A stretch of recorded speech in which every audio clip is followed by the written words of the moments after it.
আসসালামু আলাইকুম দর্শক। সমসাময়িক বাংলাদেশের নানা বিষয় নিয়ে আলোচনায় আমাদের সঙ্গে আছেন। ইরান যুদ্ধে পাকিস্তানের মধ্যস্থতার প্রয়াস আন্তর্জাতিক অঙ্গনে নজর কেড়েছে। অনেকে বলছেন পাকিস্তানের এই ভূমিকা তার মর্যাদা বাড়িয়ে দিয়েছে। একই সঙ্গে একথাও উঠেছে মুসলিম বিশ্বের নেতৃত্ব প্রশ্নে পাকিস্তানের ভূমিকা আরও শক্তিশালী হলো। এই বিষয়টি নিয়ে এখনকার প্রতিবেদন। নমস্কার, খবরের অন্তরালের খবর নিয়ে ক্যালকাটা ডায়ালগস থেকে মনোজ দাস। আজকের প্রশ্নটা খুবই গুরুত্বপূর্ণ। ইরান যুদ্ধের উত্তাপে পাকিস্তান যে মধ্যস্থতার চেষ্টা করেছে এবং করছে, তাতে কি আন্তর্জাতিক অঙ্গনে পাকিস্তানের মর্যাদা সত্যিই বেড়েছে? আর সেই সঙ্গে মুসলিম বিশ্বের নেতৃত্বের প্রশ্নে ইসলামাবাদ কি নতুন করে শক্তিশালী অবস্থান তৈরি করতে পেরেছে? দেখুন, এই প্রশ্নের উত্তর এক কথায় হ্যাঁ বা না বলা যায় না। কারণ একদিকে পাকিস্তান এমন এক কূটনৈতিক জায়গা দখল করেছে যেখানে ওয়াশিংটন ও তেহরান দুই পক্ষই অন্তত কথা বলার জন্য ইসলামাবাদকে বেছে নিয়েছে। অন্যদিকে এই পুরো প্রক্রিয়া এখনো ভঙ্গুর, অসম্পূর্ণ, বহু পক্ষ নির্ভর এবং কোনো সিদ্ধান্তে পৌঁছতে পারেনি। তাই এটিকে মুসলিম বিশ্বের নেতৃত্বের চূড়ান্ত প্রমাণ বলা যাবে না। প্রথমে ঘটনাগুলো সাজিয়ে নেওয়া যাক। মার্চের শেষ দিকে পাকিস্তানের পররাষ্ট্রমন্ত্রী ইসহাক দার প্রকাশ্যে বলেন, পাকিস্তান যুক্তরাষ্ট্র ও ইরানের মধ্যে ইনডাইরেক্ট টক্স বা পরোক্ষ যোগাযোগে বার্তাবাহক হিসেবে কাজ করছে এবং যুক্তরাষ্ট্র 15 দফা প্রস্তাব পাঠিয়েছে যা ইরান বিবেচনা করছে। তারপরে ইরান 10 দফা প্রস্তাব দিয়েছে এবং শেষে 5 দফা প্রস্তাবও দিয়েছে। এরপর 8ই এপ্রিল পাকিস্তানের প্রধানমন্ত্রী শেহবাজ শরীফ তিনি জানান, যুক্তরাষ্ট্র ও ইরান ইসলামাবাদের শান্তি আলোচনায় অংশগ্রহণ নিশ্চিত করেছে এবং ইরানের প্রেসিডেন্ট মাসুদ পেজেশকিয়ান পাকিস্তানের প্রচেষ্টার প্রশংসাও করেছেন। এরপর 11 থেকে 12ই এপ্রিল ইসলামাবাদে যুক্তরাষ্ট্র ও ইরানের মধ্যে মুখোমুখি আলোচনা শুরু হয়, যেখানে পাকিস্তান শুধু বৈঠকের ভেন্যু দেয়নি, বরং দুই পক্ষের সঙ্গে আলাদা আলাদা বৈঠক করে আলোচনার একটা পরিবেশ তৈরির চেষ্টাও করেছে। পাকিস্তানের ভাষ্য অনুযায়ী 24 ঘন্টারও বেশি সময় ধরে ইরান এবং যুক্তরাষ্ট্রের মধ্যে কনস্ট্রাকটিভ অ্যান্ড কম্প্রিহেনসিভ আলোচনা হয়েছে, যদিও কোনো পূর্ণাঙ্গ সমঝোতায় পৌঁছানো যায়নি। এবং তারপরে সেটা সেই শান্তি যুদ্ধবিরতির যে শান্তি চুক্তির প্রস্তাব, সেটা সমঝোতা সেটা হয়নি এবং ভেঙে যায়। 16ই এপ্রিল আল জাজিরার রিপোর্টে পাকিস্তানের কর্মকর্তারা বলেন, প্রথম দফার আলোচনায় নাইদার এ ব্রেক থ্রু নর এ ব্রেকডাউন, অর্থাৎ যেমন কিছু প্রাপ্তিও হয়নি তেমনি ভেঙেও যায়নি, এমন ব্যাপার হয়েছে। বড় অগ্রগতি নেই, কিন্তু আলোচনার স্তরটা আছে। একই রিপোর্টে বলা হয়, যুদ্ধবিরতি পাকিস্তানের মধ্যস্থতায় 8ই এপ্রিল কার্যকর হয়েছিল, এপ্রিলের 8 তারিখে, কিন্তু সেটি 22শে এপ্রিলের দিকে গিয়ে চাপের মুখে পড়ে আর যুক্তরাষ্ট্রের নৌ অবরোধও পুরোপুরি উঠে যায়নি। এখানেই পাকিস্তানের মর্যাদা বৃদ্ধির প্রথম যুক্তিটি পাওয়া যায়। কারণ কোনো রাষ্ট্রের মর্যাদা শুধু তার অর্থনীতি বা সামরিক শক্তিতে নয়, বরং সংকট মুহূর্তে তার ভূমিকা কতটা গ্রহণযোগ্য মধ্যস্থতাকারী হতে পারছে তার উপরেও নির্ভর করে। এই দিক থেকে পাকিস্তান অন্তত সাময়িকভাবে একটি ট্রাস্টেড ইন্টারমিডিয়ারি বা বিশ্বাসযোগ্য মধ্যস্থতাকারী হিসেবে উঠে এসেছে। রয়টার্সের বর্ণনায় 1 বছর আগেও যে পাকিস্তানকে কূটনৈতিকভাবে অস্বস্তিকর বা বিচ্ছিন্ন অংশীদার হিসেবে দেখা হতো, সেই পাকিস্তানি ইরান যুদ্ধের প্রেক্ষাপটে হঠাৎ করে মধ্যস্থতাকারী হিসেবে গ্রহণযোগ্য হয়ে উঠেছে।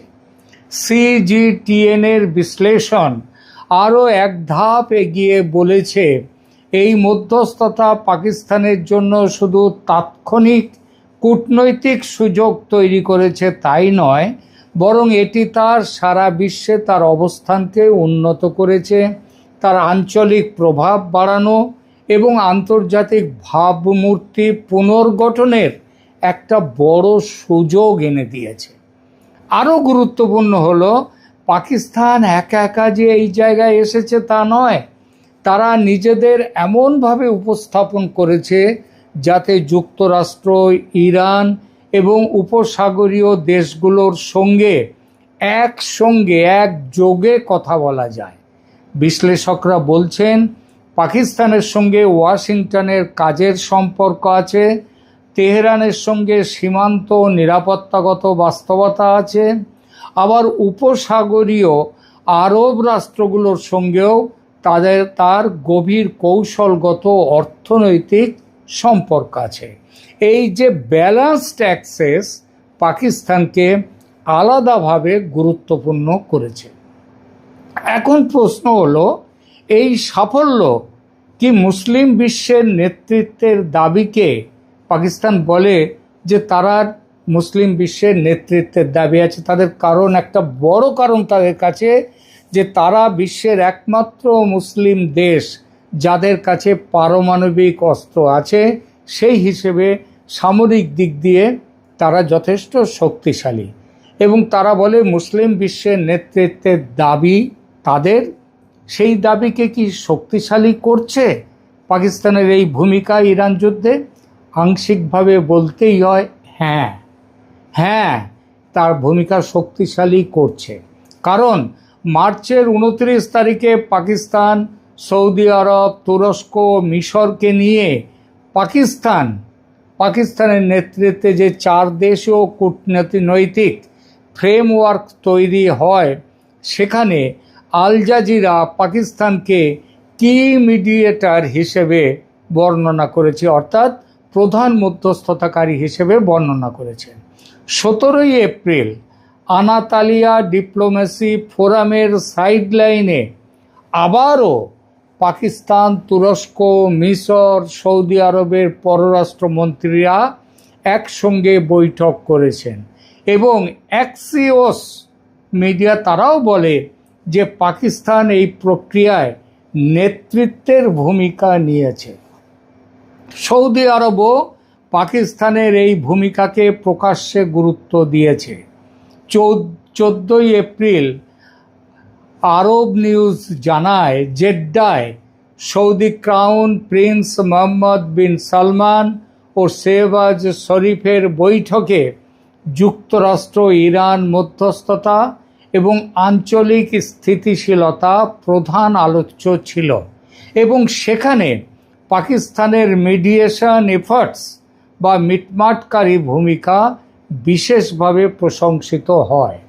অর্থাৎ আরব বিশ্বের সবচেয়ে প্রভাবশালী শক্তিগুলোর একটি যে সৌদি আরব, পাকিস্তানের ভূমিকে অস্বীকার তো করেইনি, বরং তার প্রশংসা করেছে এবং সেটা নিয়ে নিজেদের মধ্যে সমন্বয় করেছে।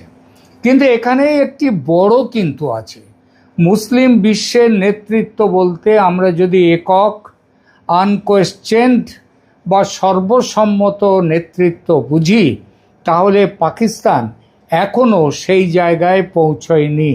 কারণ একই প্রক্রিয়ায় সৌদি আরব, তুরস্ক, মিশর তারাও সক্রিয়, এবং এই কূটনীতি বহুপক্ষীয় ছিল, একক পাকিস্তান নির্ভর ছিল না। সৌদি আরব, তুরস্ক, মিশর এরা সবাই ইসলাম বিশ্বের নেতৃত্ব নেয়ার জন্য পরস্পরের মধ্যে একটা প্রতিযোগিতাও করছে। আরেকটি বড় সীমাবদ্ধতা হলো পাকিস্তানের নিজের ভূ রাজনৈতিক ভারসাম্য খুবই জটিল। 14 এপ্রিলের এক বিশ্লেষণে আল জাজিরা দেখায়, একদিকে পাকিস্তান, যুক্তরাষ্ট্র, ইরান মধ্যস্থতায় ভূমিকা নিচ্ছে, অন্যদিকে সৌদি আরবের সঙ্গে তাদের প্রতিরক্ষা প্রতিশ্রুতি আছে। ফলে ইসলামাবাদের ব্যালেন্সিং অ্যাক্ট ইরানের কাছে সহজ নাও মনে হতে পারে, অন্যদের কাছেও তাই।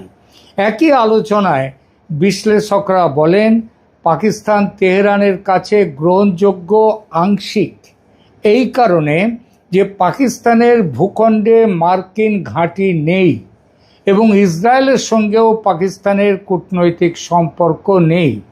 কিন্তু এর মানে এই নয় যে পাকিস্তান পুরোপুরি নিরপেক্ষ।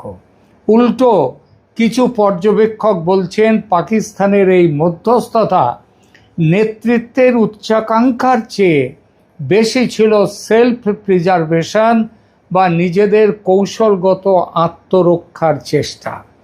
ভারতের আইডিএসের একটি বিশ্লেষণে বলা হয়েছে, পাকিস্তানের মধ্যস্থতাকারীর ভূমিকা নতুন আঞ্চলিক নেতৃত্ব হিসেবে না দেখে geopolitical survival through diplomatic unity হিসেবে দেখা বেশি বাস্তবসম্মত।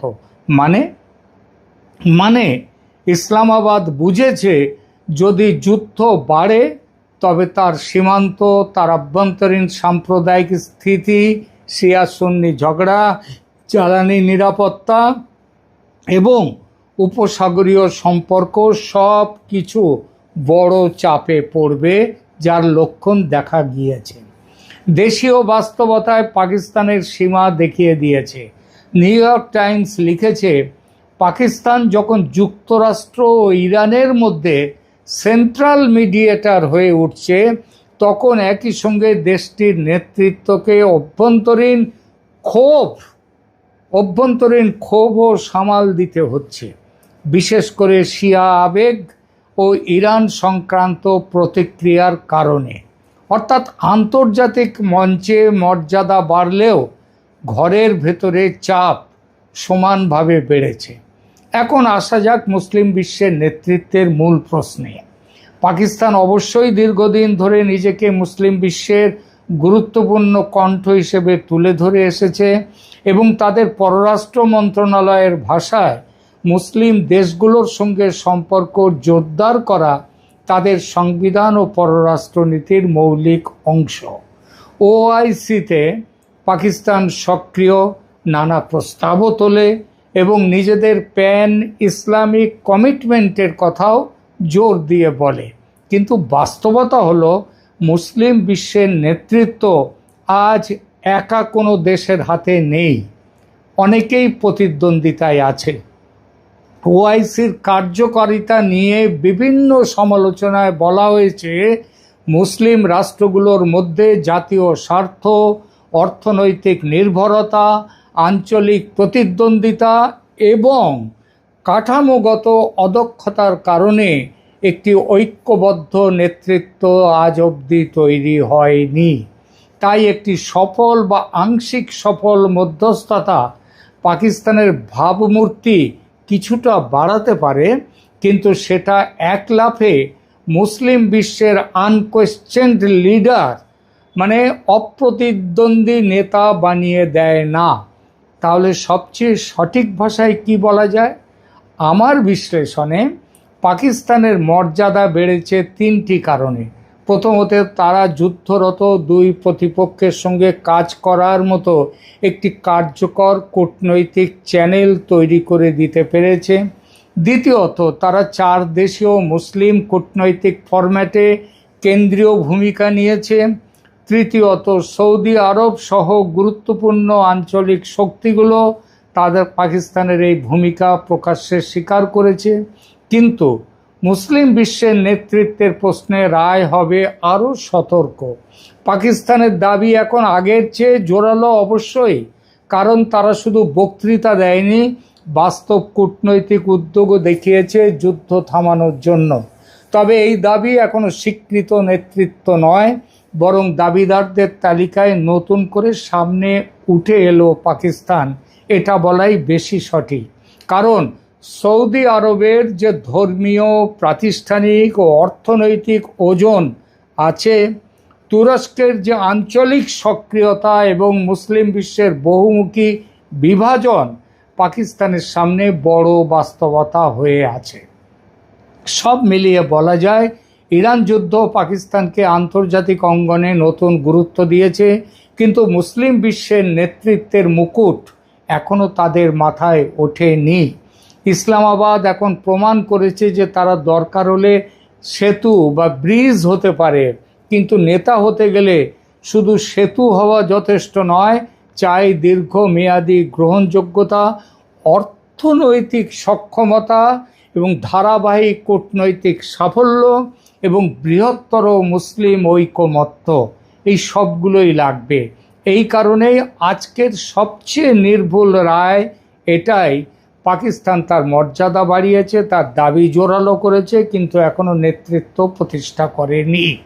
আর এটাই ইরান যুদ্ধের কূটনৈতিক মানচিত্রে পাকিস্তানের সবচেয়ে বড় অর্জন, আবার সবচেয়ে বড় সীমাবদ্ধতা।